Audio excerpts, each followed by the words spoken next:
ធំមានភ្នំសនតុងខេត្តកំពង់ធំមានភ្នំសនតុងមានសម្បូរព្រៃកុងប្រាសាទដូនតាកំពង់ស្ពឺល្បាញល្បីមានទាំងភ្នំខ្នងផ្សា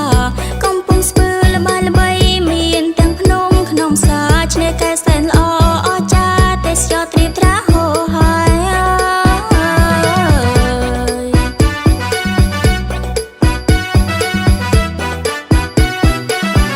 បៃលិនត្បូងល្អថាកំរមានណាំង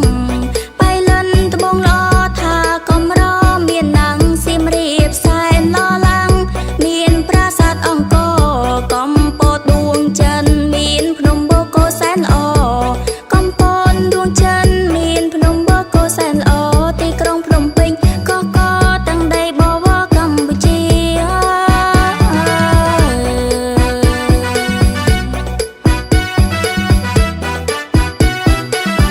ស្ទឹងត្រែងព្រះវិហារគឺជាទីមនោរម្យស្ទឹងត្រែងព្រះវិហារគឺជាទីមនោរម្យមណ្ឌលគិរីសុខុមសម្បូរព្រៃភ្នំប្រឹងសាបាត់ដំបងល្អឆើតមានទាំងម្ហូបឆ្ងាញ់ពិសា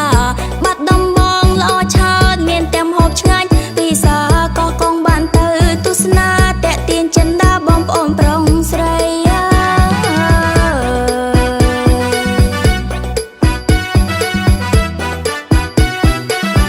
ក្រចេងសម្បូរផ្សោតថាជាប់មាត់ស្ទឹងត្រែងក្រចេងសម្បូរផ្សោតថាជាប់មាត់ស្ទឹងត្រែងឧត្តរមានជ័យព្រៃវែងសំរងសែនល្អ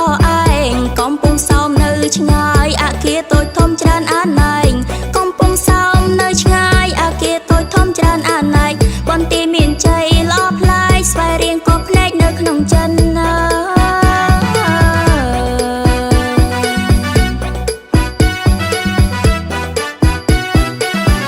កំពង់ឆ្នាំងភ្នំកងរៃត្បូងឃ្មុំល្បីរឿងទាវទុំកំពង់ឆ្នាំងភ្នំកងរៃត្បូងឃ្មុំល្បីរឿងទាវទុំខេត្តកណ្ដាលជាទីប្រជុំវប្បធម៌ថ្លៃថ្លាតាកែវល្អស្រង់មានភ្នំជីសូផងណា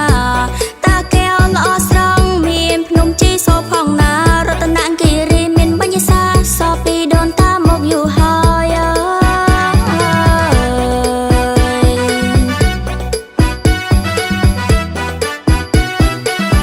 ខេត្តកំពង់ចាមមានស្ពានគីសូណាខេត្តកំពង់ចាមមានស្ពានគីសូណាគិរីរំសែនអស្ចារ្យទេសចរហោហើយពោធិ៍សាត់ល្បាញល្បីប្រវត្តិទាំងដីជាតិខ្មែរពោធិ៍សាត់ល្បាញល្បីប្រវត្តិទាំងដីជាតិខ្មែរលោកតាឃ្លាំងមឿងពូកែយើងត្រូវតែដឹង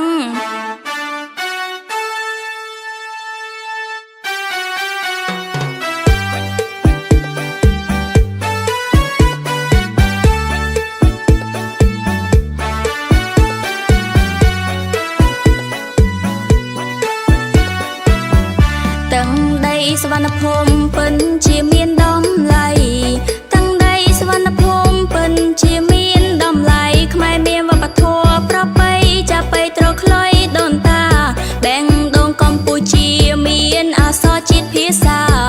បេះដូងកម្ពុជាមានអក្សរជាតិភាសាដូច្នេះយើងត្រូវរក្សាពូជពងសាវតាឈាមជ័រ